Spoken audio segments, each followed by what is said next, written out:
Welcome back, everybody, for another deep dive. Yeah. Today, we are going to be delving into some really cool internet mysteries. And we've been doing some research, Yes. pulling a lot of this from a podcast called Digital Shadows, Unsolved Mysteries of the Web. Okay. It's interesting because, a lot of these internet mysteries, they kind of reveal a lot about our anxieties Yes. and fascinations with the online world. And I think That's true. And I think they're not just about finding the answers. I Yeah. think they're also about understanding how we as a culture kind of navigate the ever blurring line between what's real and what's fabricated online. Yeah, like what's actually real and what's not, and are we being Okay. tricked or manipulated? And I think that's something that we're going to see a lot of Yeah, and how easily in these mysteries today. So, we can be tricked. just to give you an idea of what we're going to be talking about today, we've got hijacked TV signals. We've got cryptic puddles that might be linked to secret societies, and we've even got a self-proclaimed time traveler. So That's amazing. And what I think is so interesting is that each of these cases is different in the sense that it taps into a different aspect of how we deal with technology and how we deal with the internet. yeah, where do we draw the line, or what are we afraid of, or what are we fascinated by? Totally. All of those things. Yeah. Okay, so let's jump into the first one here. The Max Headroom hijacking of 1987. Okay. So imagine just sitting down to watch your favorite show, Huh. and all of a sudden the broadcast is interrupted by this distorted figure in a Max Headroom mask. Oh, wow. And this actually happened to viewers in Chicago, not once, but twice in the same night. Oh my gosh, that's scary. And what's even crazier is that it wasn't just some amateur prank.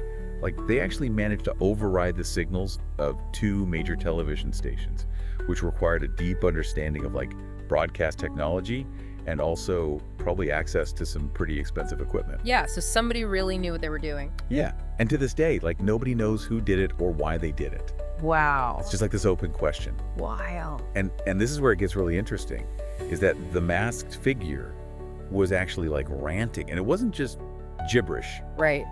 It actually included references to specific things like Pepsi and the local news.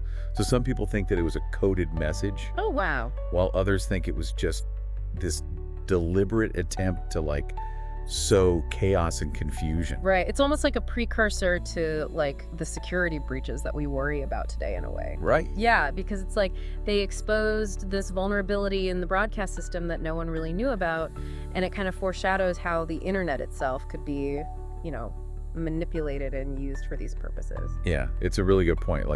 Because back then it was about controlling the airwaves, but now it's what can you do if you can control the internet?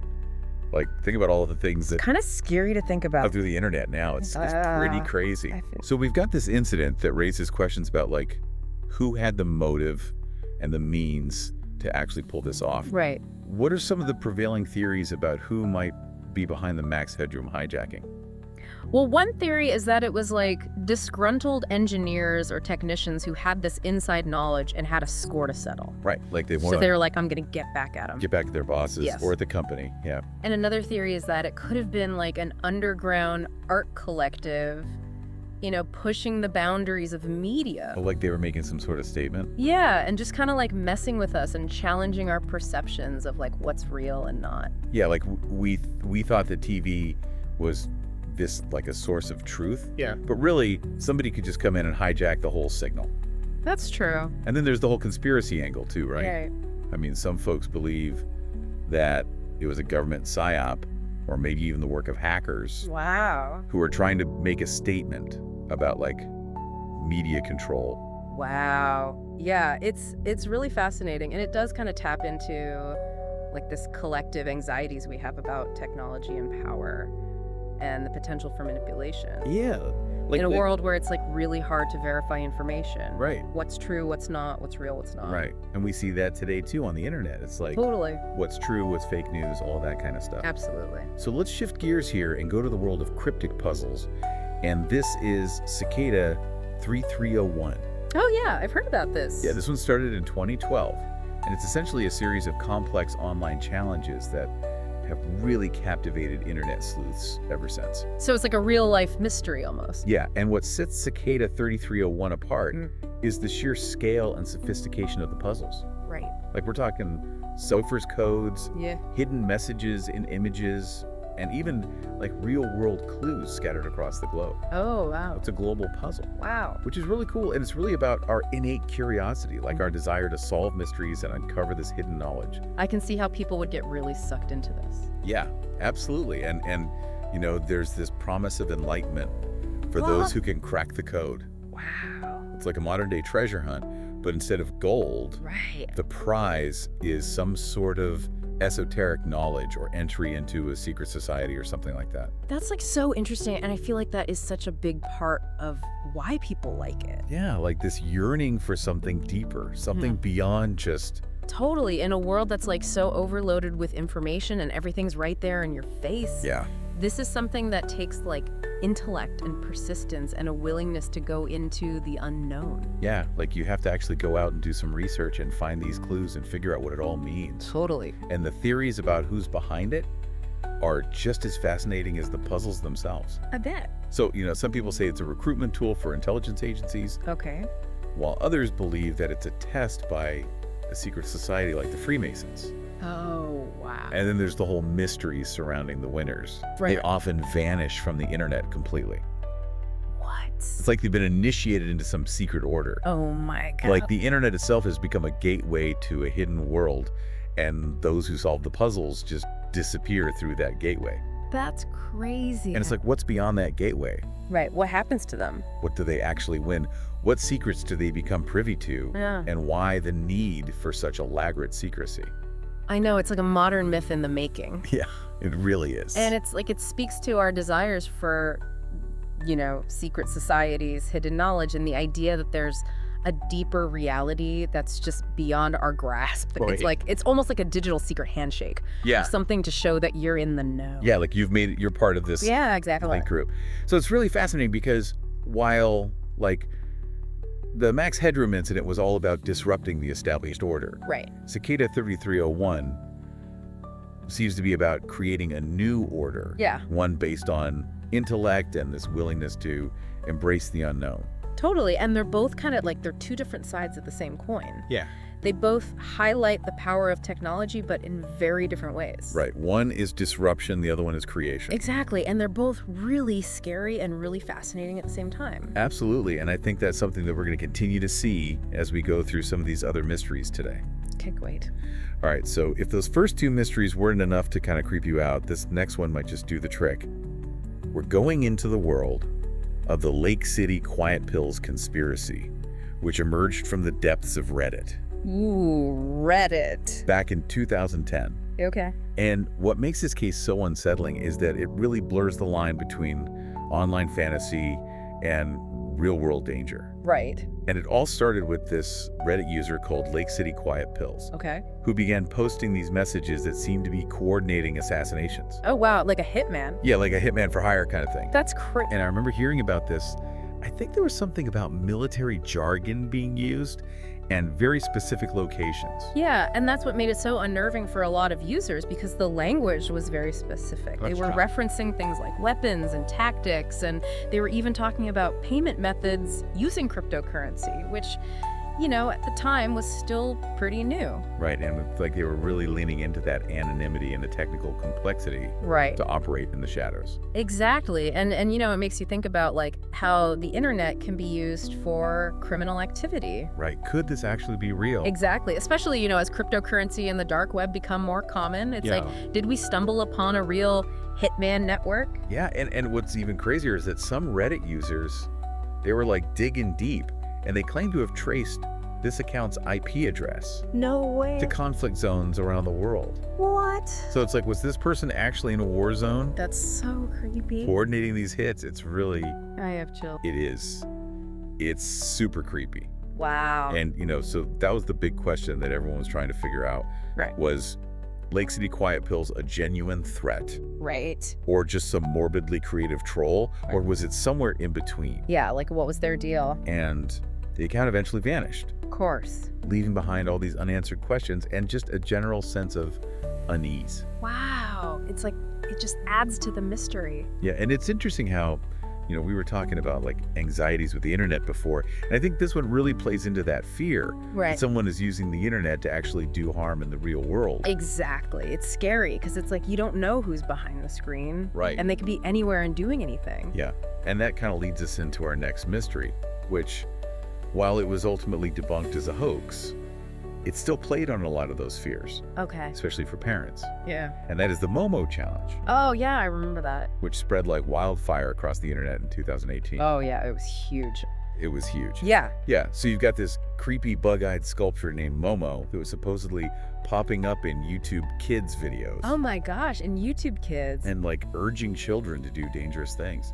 That's terrifying as a parent. Yeah, it was really scary for parents. And I can the imagine. thing about the Momo challenge is it just spread so quickly because of parental fears and social media sharing. Right, because everyone's like resharing it and warning everybody, and then it just creates this whole panic. Exactly. And even though authorities were like, no, this is a hoax, this isn't real, Right. it persisted. Wow.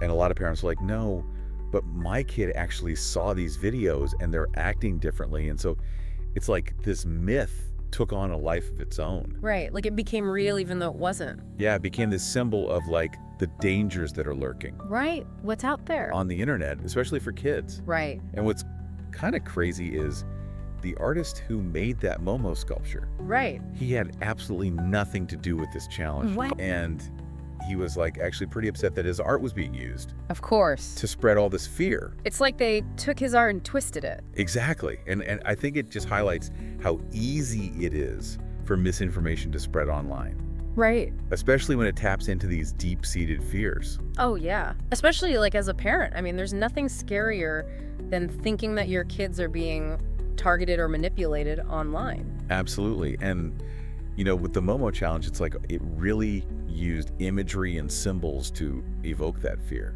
Yeah, and, just because something is shared widely or, gets a lot of attention Doesn't mean it's true. doesn't mean it's real.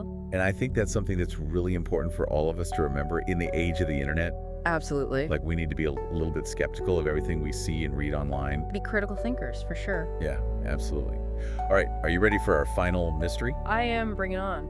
Okay, this one is a journey through time, Oh, or at least that's what one internet user would have us believe.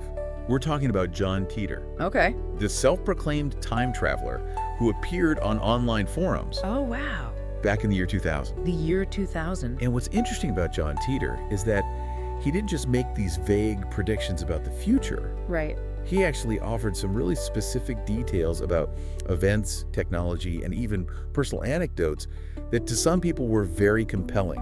Oh, wow. So for example, I think he predicted a specific IBM computer model that had not been publicly announced at the time. Really? Yeah, and then like years later is confirmed that IBM was actually developing that model. So he was right. Yeah, so it's like, did this guy actually have access to information Wow. from the future? That's crazy. And so that's the big question. Was John Titor just a brilliant troll with this uncanny ability to predict things Right. or fabricate them? Yeah. Or was he genuinely offering us a glimpse into the future? I mean, it's so hard to know. It is, and it's fascinating to me that even though some of his predictions about like a civil war and some other major events haven't actually come true, people are still debating the authenticity of his claims. I can see why I think people are just fascinated by the idea of time travel Right. and like the possibility of knowing the future. And it's almost like he became this modern day oracle, right? Yeah, instead of reading tea leaves or the stars, we're like reading internet forums. Exactly. Yeah.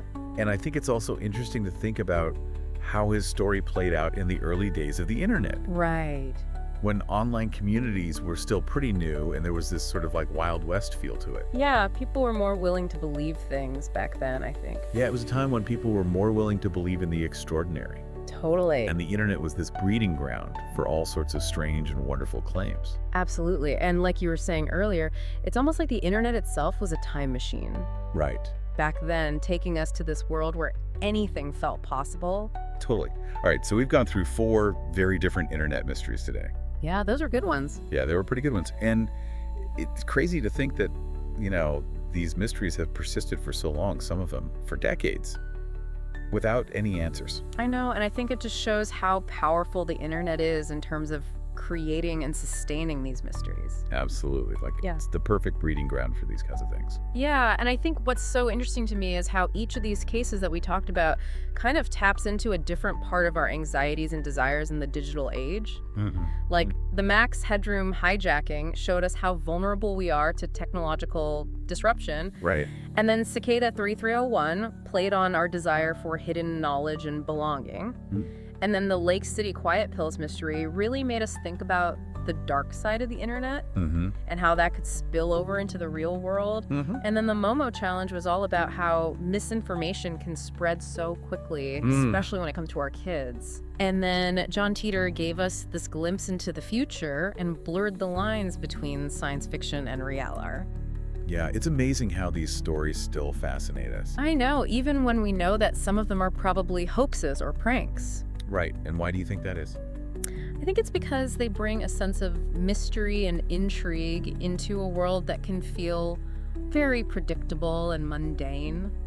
And they remind us that there are still things out there that we don't understand, things that can't be easily explained. And I think that's what sparks our curiosity and our imagination. Yeah, and they also make you question everything you see and read online. Right? Absolutely. It's like a constant reminder to be skeptical, to question your assumptions, and remember that not everything is as it seems in the digital world. Totally. It's like a healthy dose of skepticism. It's good for everybody. Yeah, it really is. And I think it also just serves as a cautionary tale, right? Yeah. Reminding us to be critical thinkers and be wary of misinformation and be mindful of the potential for manipulation. It's always there lurking in the online world. Definitely, it's easy to get swept up in things and just believe everything you read, but it's good to take a step back and, ask yourself, is this really true? Exactly. So as we wrap up this deep dive into the world of unsolved internet mysteries, I'm really curious to hear what stood out to you from all these cases. What mystery do you find most compelling and why? That's tough. Is it the technological prowess of the Max Headroom hijackers? Or was it like the intricate puzzle making of Cicada 3301? Right. Or the chilling implications of the Lake City Quiet Pills messages? Or how about the viral fear-mongering of the Momo challenge? Yeah. Or maybe it was the time-bending tale